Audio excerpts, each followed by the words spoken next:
Je paye trop d'impôts dans ma business.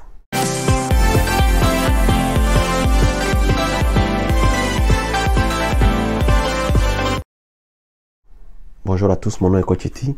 Je suis coach en succès financier pour les particuliers et pour les entreprises. Merci de me prendre en marche ce matin. Abonnez-vous, partagez, likez, postez de beaux pouces bleus en l'air et puis n'hésitez pas aussi à mettre des commentaires pour d'éventuels sujets à débattre. Telle est la question de mon ami C10 qui m'appelle pour dire qu'il a un business et qu'il paye trop d'impôts. Comment faire? Cher ami, merci pour ta préoccupation et je profite en même temps pour m'adresser à tous ceux qui sont en business quand on a en affaire. Et à l'époque, j'avais fait une vidéo, mais je reviens là-dessus parce que peut-être que le message n'est pas passé. Quand on est en business, et notamment c'est ce que je dis pour les travailleurs autonomes et autres, c'est les vaches à lait du gouvernement. En ce sens que tout ce que tu vas gagner, pratiquement 60%, va dans les impôts et taxes. 60%. Et oui, 60%. Et par conséquent, si tu veux t'en sortir, ça nécessite de mettre en place une stratégie financière bien établie. Donc, tu as 3 comptes. Un premier compte que j'appellerai compte impôt. Le deuxième compte, compte exploitation. Et le troisième compte personnel. Donc, chaque fois qu'il y aura une entrée dans ta business, entrée d'argent bien sûr, voilà comment tu dois t'y prendre. Un exemple concret. Je réalise un service ou bien je vends un produit. J'ai une entrée de 100 $. Les 100 $, je le divise en 3.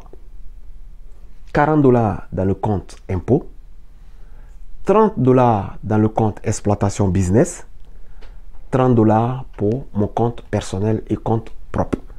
Et donc, c'est avec cet argent de 30 $ là que moi, je vais vivre au quotidien. Les autres 30 $ vont servir à l'exploitation de l'entreprise. Tout ce qui est charges d'exploitation, salaire, tout pour l'entreprise. Et les autres 40 $ là, tu le gardes dans un compte que j'appelais compte impôts et taxes. Comme ça, tu as le temps, durant toute l'année, de planifier ton impôt. Donc, voilà comment tu peux t'organiser. Une autre stratégie serait que tu demandes à ta comptable, dans ton service comptable, de faire un calcul au prorata.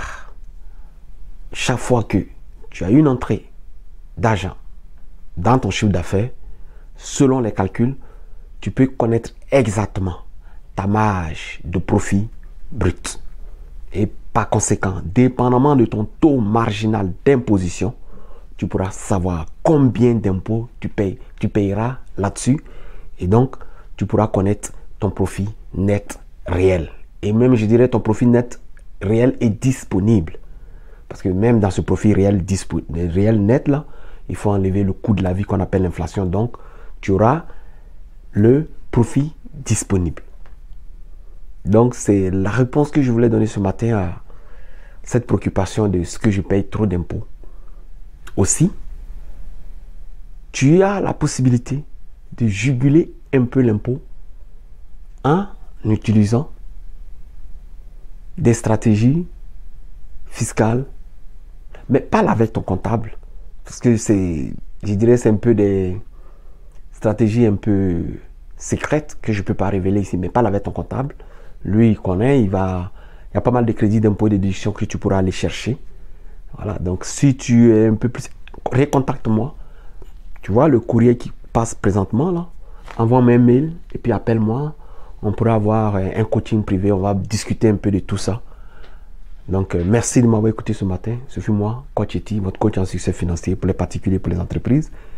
Abonnez-vous, likez, postez un beau pouce bleu en l'air. Et puis, allez-y sur la page Facebook aussi. Allez-y vous abonner. Coach Eti aussi là-bas. Abonnez-vous, où je partage souvent des petites astuces financières pour vous aider à gérer au mieux vos finances personnelles au quotidien. Merci de m'avoir écouté et à la prochaine.